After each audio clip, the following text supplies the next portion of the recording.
इसमें जो है सबसे पहले हम क्या करेंगे, जब कभी भी हमें इस टाइप के न्यूमेरिकल्स दिए होते हैं, सबसे पहले हमने मोलर मास निकालना है, कुछ नहीं करना है।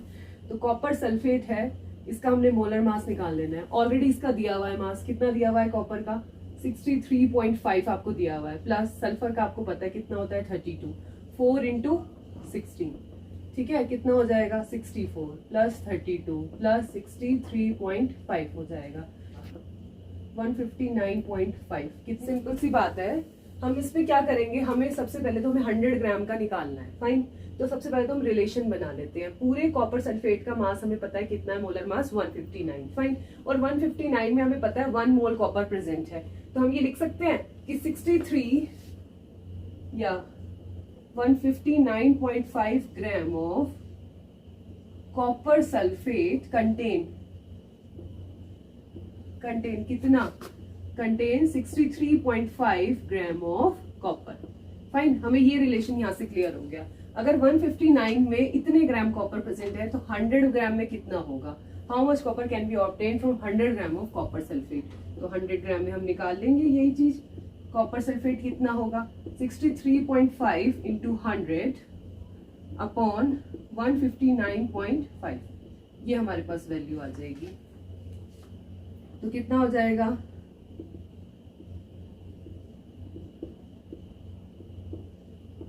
अगर हम इसको कैलकुलेट करेंगे तो वैल्यू क्या आएगी 39.8 ग्राम्स, फाइन।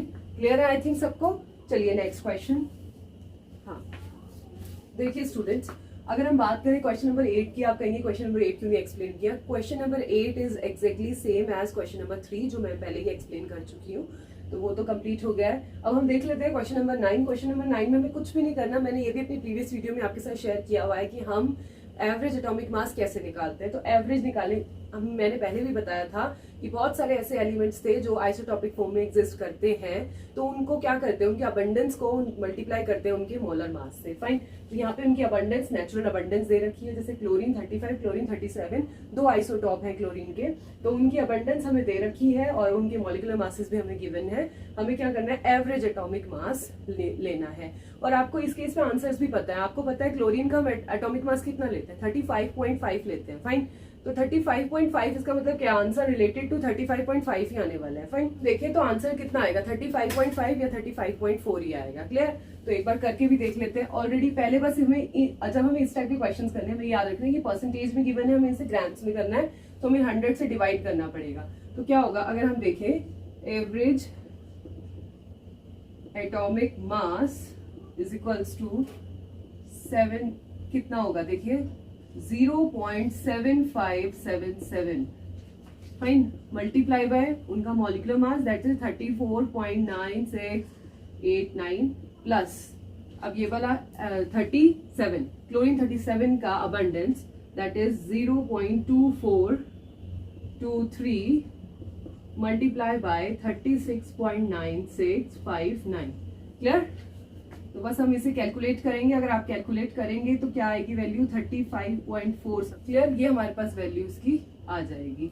और जिसको हम, आपको पता है शॉर्टकट में क्या लेते हैं 35.4, या फिर हम क्या लेते हैं, बेसिकली हम 35.5 ही लेते हैं आइसोटॉप, फाइन। चलिए 10th क्वेश्चन को डिस्कस करते हैं। इन 3 moles of ethane calculate first, पहला हमें क्या निकालना है, number of moles of carbon atom. 3 moles of ethane में कितने नंबर ऑफ मोल्स होंगे कार्बन एटम के। सेकंड में हमें निकालना है number of moles of hydrogen atom, and third में हमें निकालना है number of moles of ethane.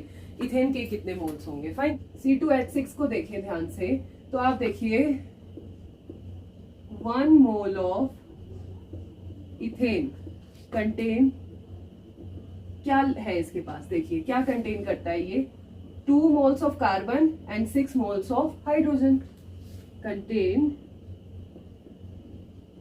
2 moles of carbon and 6 moles of hydrogen, fine. Clear है, यानी कि 1 mole of C2H6, 1 mole C2H6 में कितने मोल्स हैं, 2 moles of carbon and 6 moles of hydrogen present है, फाइन। यहीं से हम रिलेशन निकाल लेंगे नंबर ऑफ मोल्स। तो हमें निकालना है किसके लिए, 3 मोल्स के लिए। तो एक बार हम यहाँ पर लिख ही लेते हैं 1 mole of C2H6 contain 2 moles of carbon atom. Fine, ये 2 मोल्स प्रेजेंट है, एक में 2 है तो 3 में कितने होंगे? आप देखिए यहाँ पर हमसे पूछा किसमें, 3 के लिए पूछा है, तो 3 mole of C2H6 contain 6 moles of, या आगे लिख लेते हैं इजी रहेगा हमारे लिए, 6 moles of carbon atom. Fine, तो फर्स्ट पार्ट तो हमारा यहाँ पर क्लियर हो गया। अब सेकंड पार्ट को भी हम डिस्कस कर लेते हैं। सेकंड पार्ट में क्या पूछा है, number of moles of hydrogen. Hydrogen को रिलेट करना है किससे, इथेन मॉलिक्यूल से। तो हम देखेंगे 1 mole of C2H6 molecule contain, एक बताइए अगर ध्यान से देखिए तो 1 मोल ऑफ C2H6 कितने लेता है, देखिए कितने लेता है, 6 मोल्स ऑफ हाइड्रोजन, यानी 1 moles of ethane 6 moles of hydrogen देता है, ठीक है, हाइड्रोजन एटम। फाइन, तो हमें देखना है 3 मोल्स कितना देगा,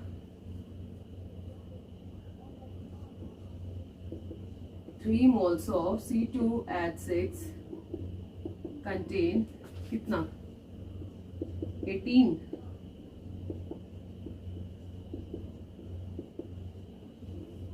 ठीक है, कितने, 18 moles of hydrogen atom. Fine, clear I think. अब थर्ड पार्ट, आपको पता है 1 mole of N molecule is equals to कितने मॉलिक्यूल, हमें पता है 1 मोल मॉलिक्यूल किसके इक्वल होता है, अवोगैड्रो मॉलिक्यूल के इक्वल, यानी कि 6.022 into 10 raised to the power 23 molecules. Fine, तो कितने होते हैं molecule, 6.022 into 10 raised to the power 23 molecules. Fine, हमें पता है 1 मोल में इतने होते हैं, 3 मोल्स में कितने होंगे, 3 mole of ethane contain 3 into 6.022 into 10 raised to the power 23, 10 raised to the power 23 molecules, है ना, कितना हो जाएगा, 18.066 into 10 raised to the power 23। Clear I think. तो first part, second part, third part हमने तीनों ही क्लियर कर लिए। चलिए let's do the next question, question number 11th। What is the concentration of sugar molecule, यानी कि शुगर मॉलिक्यूल की क्या कंसंट्रेशन होगी if it's 20 gram are dissolve in enough water to make a final volume is 2 litre. Fine, concentration, सबसे पहले तो question देखते ही हमें ये पता चल रहा है, अगर कंसंट्रेशन पूछी है मोल्स पर लीटर में, यानी कि मोलैरिटी हमें फाइंड आउट करनी है सॉल्यूशन की। और मोलैरिटी के लिए हमें मॉलिक्यूल क्या दे रखा है, C12H22O11। इसका मोलर मास कैलकुलेट करेंगे। सबसे पहला काम हमें क्या करना है, उस मॉलिक्यूल का मोलर मास कैलकुलेट करना है। तो 12 into 12 plus 1 into 22 plus 16 into 11। वैसे भी हमें याद ही रखने होते हैं कुछ मॉलिक्यूल्स का, आगे आप प्रैक्टिस में आएंगे तो आपको पता चल जाएगा कि ग्लूकोज मॉलिक्यूल का जो होता है, सॉरी शुगर मॉलिक्यूल का जो होता है क्या कहते हैं, मोलर मास 342 आता है ना, आप कैलकुलेट करके भी इसको देख सकते हैं। उसके बाद देखिए हमें मोलैरिटी निकालनी है, तो मोलैरिटी के लिए हमें वॉल्यूम दे रखा है 2 लीटर्स, ठीक है, गिवन मास दे रखा है, तो हम फॉर्मूला लिख लेते हैं W2/mm2, और किस में है, लीटर्स में है, तो no need to write 1000। Fine, millilitres में होता है तो दैट इज डिफरेंट थिंग, तो यहाँ पर volume in litres, no need to write 1000। Fine, अब यहाँ पर हम क्या लिखेंगे, W2 हमें कितना दे रखा है, देखिए कितना, 20 gram, 20 upon molar mass that is 342। Fine, into volume is 2 litre. बस put the value, get the answer.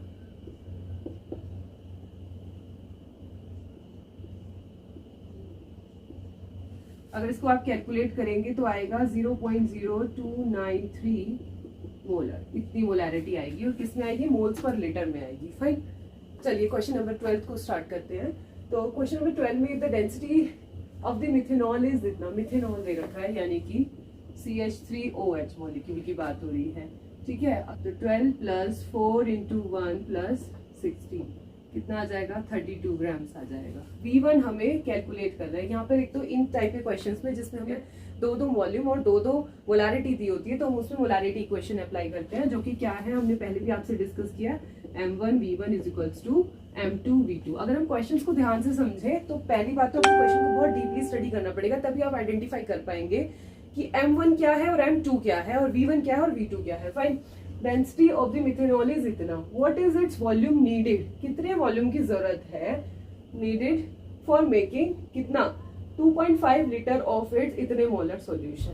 Fine, यानी कि ये किसकी वैल्यू दे रखी है, V2 की वैल्यू दे रखी है और ये हमें M2 की वैल्यू दे रखी है। तो यानी कि V2 भी हमें कितना दे रखा है 2.5 लीटर और साथ में ही मोलैरिटी यानी कि M2 कितने दे रखा है 0.25 मोलर, ये हमें मोलैरिटी भी दे रखी है। फाइन, अब हमें क्या निकालना है, V1 निकालना है। बिफोर निकालने से पहले सबसे पहले तो हमें M1 पता होना चाहिए।